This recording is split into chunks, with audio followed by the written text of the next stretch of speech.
Welcome, ladies and gentlemen, to the Alcandros International Trading Podcast. This is your host, Konstantin K. Alcandros, owner and director of Alcandros International Trading. Today, we're going to look at a ABC News article.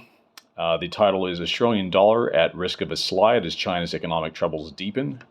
This is a day old, and this will, the reason for discussing this, again, as all articles I cover, are their relation to international trade. So let's just dive in. Now,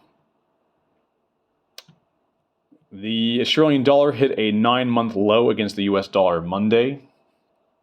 It fell to 64.59 US cents before recovering in afternoon trade to 64.8 US cents. The Aussie has fallen 4 weeks in a row, battered by the RBA's dovish turn, angst over China, and a solid US dollar, Westpac senior currency strategist Sean Callow said.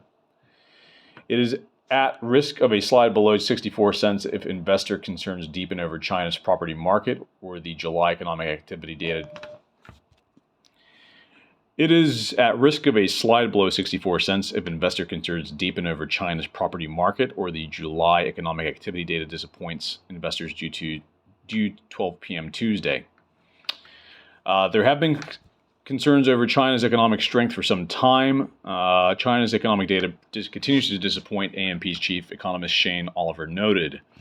Bank lending and credit came in much weaker than expected in July, and the slump in exports and imports worsened, with exports down 14.5% year on year and imports down 12.4% year on year, with the latter indicating weak domestic demand. Meanwhile, China slipped back into deflation or falling prices, with the CPI down 0.3% year on year and producer prices down 4.4% year on year.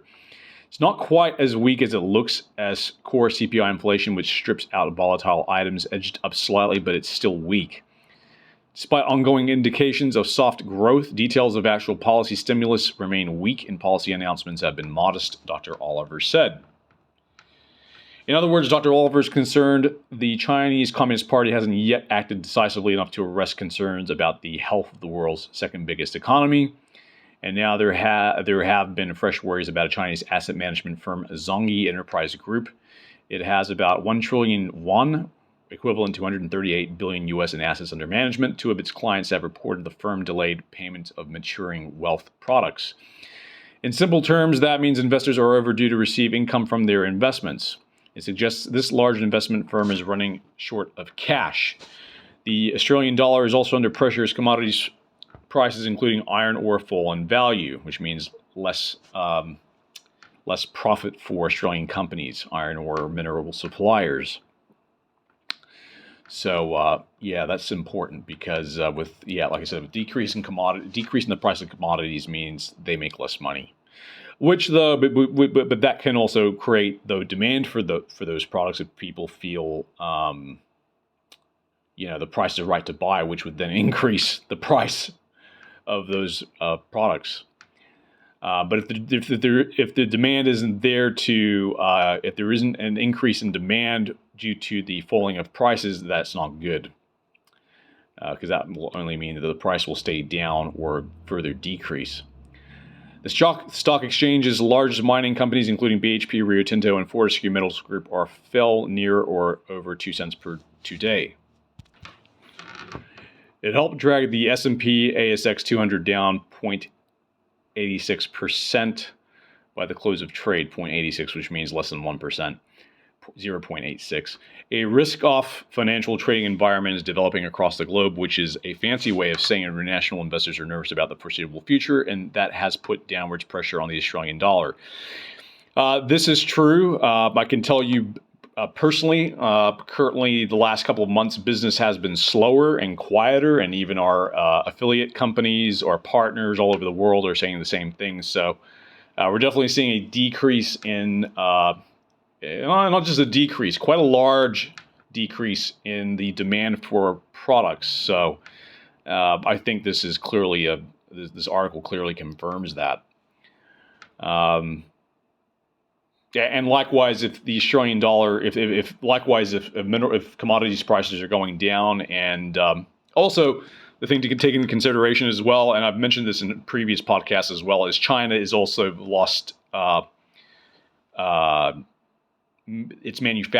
lost some of its manufacturing base, which because of that means they're not going to be importing as much raw materials and products and whatnot. So this naturally would probably affect Australian suppliers or mineral suppliers, since if there's a decrease in importation, naturally there's going to be a decrease in exportation in Australia, which means that if Australian companies are not exporting as much, that means they're not making as much money, which means it's actually weakening the Australian dollar because of that.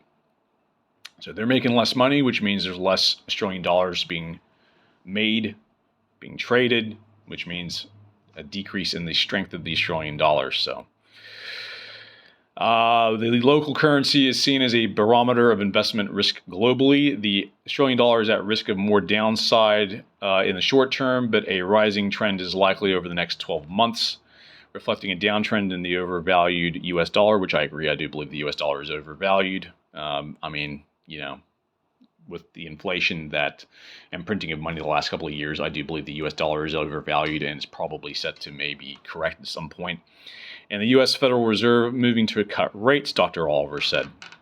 And that is the end of that article. Okay, so that's it. So fundamentally, yeah, basically this has ramifications in international trade because, like I said before, with China losing some of its manufacturing base and probably will lose more of it, it will weaken the yuan, since there isn't as much business being done there, and since people in China are, with an increase of unemployment comes a weakening of the currency, because if no one's being economically active, if no one's making money and no one's buying and selling products with that currency, that's only going to weaken the dollar, weakens the value. So that's obviously going to have effects on Chinese. And the other thing too is if the yuan weakens, that means it's going to cost Chinese importers. It's going to cost Chinese importers more to import products from overseas. So that doesn't help either. So yeah, I think I'm seeing more and more of I'm seeing every day. I see new articles, more articles about the economic problems of China, which are not surprising. You have an authoritarian government that